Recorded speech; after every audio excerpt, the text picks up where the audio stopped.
പണ്ടൊക്കെ എപ്പോഴും ബിരിയാണി ആയിരുന്നു ഭയങ്കര പ്രിയം. എന്നാൽ ഇപ്പൊ അത് മാറി മന്തിയിലേക്കായിട്ടുണ്ട്. ബിരിയാണിനെക്കാട്ടും എളുപ്പമാണ് ഉണ്ടാക്കാനും തോന്നിയിട്ടുണ്ട് കേട്ടോ. അപ്പോൾ ഇന്ന് ഷെയർ ചെയ്യുന്നത് നല്ല എളുപ്പത്തിൽ ഉണ്ടാക്കാൻ പറ്റുന്ന മന്തിയുടെ റെസിപ്പിയാണ് കേട്ടോ. ആദ്യം നമ്മൾ ആവശ്യമുള്ള ചിക്കൻ നന്നായിട്ട് വരഞ്ഞങ്ങ് എടുത്തിട്ടുണ്ട്, മസാലയൊക്കെ പിടിക്കണ്ടേ അതിന് വേണ്ടിയിട്ട്. എന്നിട്ട് അതിലേക്ക് അറബിക് മസാല, മുളക് പൊടി, മഞ്ഞൾപ്പൊടി, സൺഫ്ലവർ ഓയിൽ, നാരങ്ങ നീര്, ആവശ്യത്തിന് ഉപ്പ്, ചിക്കൻ മാഗി ക്യൂബ് ചേർക്കുന്ന കാരണം ഉപ്പ് പാകത്തിന് നോക്കിയിട്ടാൽ മതി കേട്ടോ.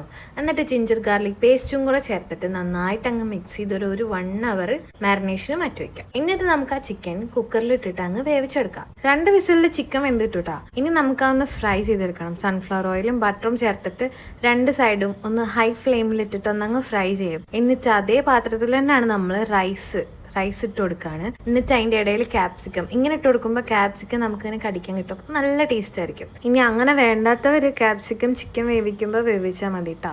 സെല്ല റൈസ് ആണ് കേട്ടോ നമ്മൾ എടുത്തിട്ടുണ്ടായിരുന്നത്. അത് നമ്മൾ ആദ്യം ഒന്ന് സോക്ക് ചെയ്തിട്ടാണ് വേവിച്ചെടുത്തത്. അപ്പോൾ വേവിക്കുമ്പോൾ അതിൽ മുഴുവൻ മല്ലി, കുരുമുളക്, പെരിഞ്ചീരകം, ബേ ലീഫ്, പട്ട, ആവശ്യത്തിന് ഉപ്പ് ഇതെല്ലാം ചേർത്തിട്ട് ഒരു 80% കുക്ക് ചെയ്തിട്ടുണ്ടായിരുന്നുള്ളൂ. റൈസിന്റെ മുകളിൽ നമ്മൾ നേരത്തെ ചിക്കൻ വേവിച്ചതിന്റെ ബാലൻസ് സ്റ്റോക്ക് ഉണ്ടായിരുന്നില്ലേ, അതും ഒഴിച്ചു കൊടുത്തിട്ടുണ്ട്. അതിന്റെ കൂടെ നമ്മൾ പച്ചമുളകും കൂടെ കുത്തി വെച്ച് കൊടുത്തിട്ടുണ്ട് കേട്ടോ. എന്നിട്ട് നമ്മൾ സ്മോക്കി എണ്ണ ഒരു 5 മിനിറ്റ് ലോ ഫ്ലെയിമിൽ വെക്കുക. എന്നിട്ട് ഫ്ലെയിം ഓഫ് ചെയ്ത് ഒരു 10 മിനിറ്റും കൂടെ കഴിഞ്ഞ് തുറന്നു കഴിഞ്ഞാൽ നല്ല അടിപൊളി ഈസി ആയിട്ടുള്ള മന്തി സെറ്റാണ്.